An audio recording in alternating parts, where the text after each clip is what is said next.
Hey guys, good morning. Happy Thursday. It's Daryl here. It's bright and early 4 a.m. here in Connecticut on the East Coast. I sat down here with the intention of talking about China and John Cena and my disgust and disappointment and his groveling, begging for forgiveness from China. That's going to be my next video. As usual, like I said, I found myself thrown into this housing crisis just recently in the last day or two. I knew for a while that there was probably going to be a property exchange where I'm living, a property sale, and it looked pretty good that it wouldn't affect me. Within the last day or two, I found out that's not the situation. That I am, as you guys know, I'm in recovery, and I've been working on my credit and savings and whatnot, trying to rebuild from the mess I made in my life 14 years ago. It takes time. And I'm in the market. I've been in the market for buying my own place, and this couldn't be the worst time. Let me just give you guys the scary reality of what's going on in this country, and even more scary than that is it doesn't appear that there's a solution or light at the end of this tunnel. And there's a reason why this worries me and why I'm talking about it right now. And it's not just personal. All right, so I go to the real estate agents, and so I'll say I'm average income for Connecticut, and so I'm interested in buying. So we look what's for sale here in Connecticut, and there's nothing under $350,000. Nothing. No condos, no single-family homes, no two-family homes, nothing for sale. And this isn't the average income in my range. So we start looking for rents. There's literally no rents available. Nothing. There is no open housing in this town. I grew up in this town. I was born and raised. Basically, I moved out to the town next door for a brief while, but 55 years in this town. And I now find myself looking for another until it becomes feasible for me to buy a home when prices hopefully come down a little bit. I'm going to rent. And there's nothing available. Not even. So we start looking in the towns around here, and what's going on is a bidding war for the homes. We've all heard about that. We've all heard on, like in Idaho and Montana, how buyers are willing not just to pay 50, 75 times plus the asking price, but they're actually willing to buy the seller his next home in addition to buying his last home. Crazy times, right? So we, like everybody else, I was like, wow, that's insane. But now I find myself, this is my reality right now. So of course it's taking up a lot of my time and thought. I've got two really good. In the first day of looking, I've got two pretty solid solutions to my problem. So I'm feeling confident today. But let me tell you what I saw at the real estate agencies yesterday. Not only are people overbidding for homes, but they're for the one or two remaining rental properties, people are overbidding for those too. When we have a $1,200 a month asking price, people are saying, I'll give you 13, I'll give you 14, I'll give you 16. And these crazy bidding wars that are just jacking up the prices of everything. Now, this concerns me. At the end, so of course I've been looking into this. At the end of June, the housing eviction moratorium will end here in Connecticut and across the country, which means people will be able to be evicted again for people that weren't able to pay their rent. Fortunately, that wasn't a problem for me. I was able to pay my rent on time on the first of the month for forever. But a lot of people are going to find themselves thrown out or in the reality of the housing market once this COVID-19 thing winds down. And let me tell you, this is the scary thing. That's the reality of this.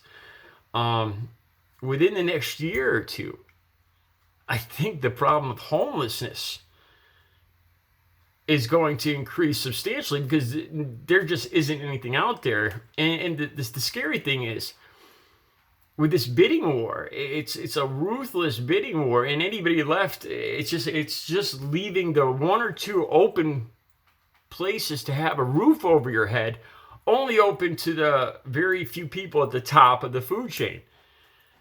And I understand this is capitalism and everything, but we're talking about a scary scenario coming up in the near future. So I started, thinking about all this. When is the end of this?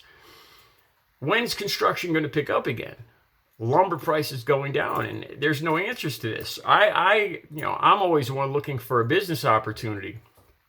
So I have a background in drafting, architecture, construction. So I'm almost wondering if I should somehow get into this and not only help increase housing, but profit from it. Try to become part of the hopefully a construction boom. But there's not even talks of that on the horizon. So this is the scary thing. I think a lot of people, like I said, I'm like all you guys. I heard about this. Like you guys, across the country, geez, home prices are high, lumber prices are high. But now I see the reality of it. The scary thing, like I said yesterday, is there's just nothing available. There's a serious reality of homelessness for a lot of people coming down the line. I have to wonder what's going to happen at the end of this summer. Once this housing moratorium ends June 30th, the eviction moratorium ends June 30th. And I understand landlords are going to, they haven't been able to pay their mortgage. I understand they're going to have to do something to get paying people in there.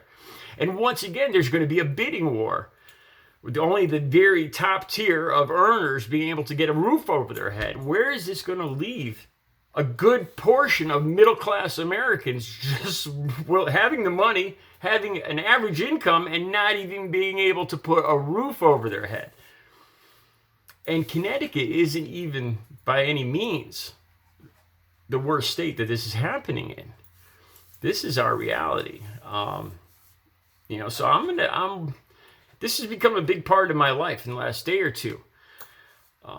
I got to be honest with you guys. I have a hard time trying to, this is the main concern of my life, and I have a hard time concentrating on doing research for 2 or 3 hours each morning into politics, but knowing that, I need a roof over my head in the next 30 days.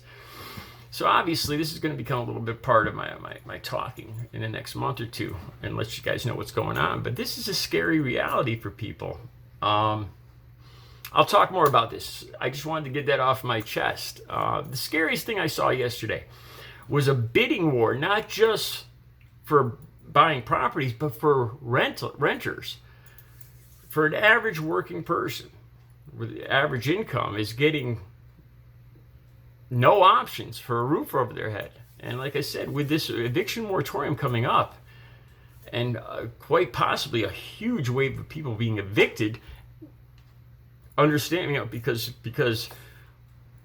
renters, the landowners have to get somebody in there to pay the mortgage. I'm scared that there's going to be a huge wave of homelessness by the end of this year. I don't see a light at the end of this tunnel. I'm going to talk more about this. Don't worry, I'm back to politics. I just needed to get that off my chest. The next video is going to be about China, John Cena. John Cena, man. I could not believe the groveling that dude did. As you guys know, I'm not soft on China, but I don't believe in war. I don't believe I'm blaming Asian countries. I don't see any good in going to war or taking out on Asian people for the COVID-19 crisis. That's my opinion, But with John Cena groveling to China and Taiwan being a democratic country, I'll get all into that in the next video.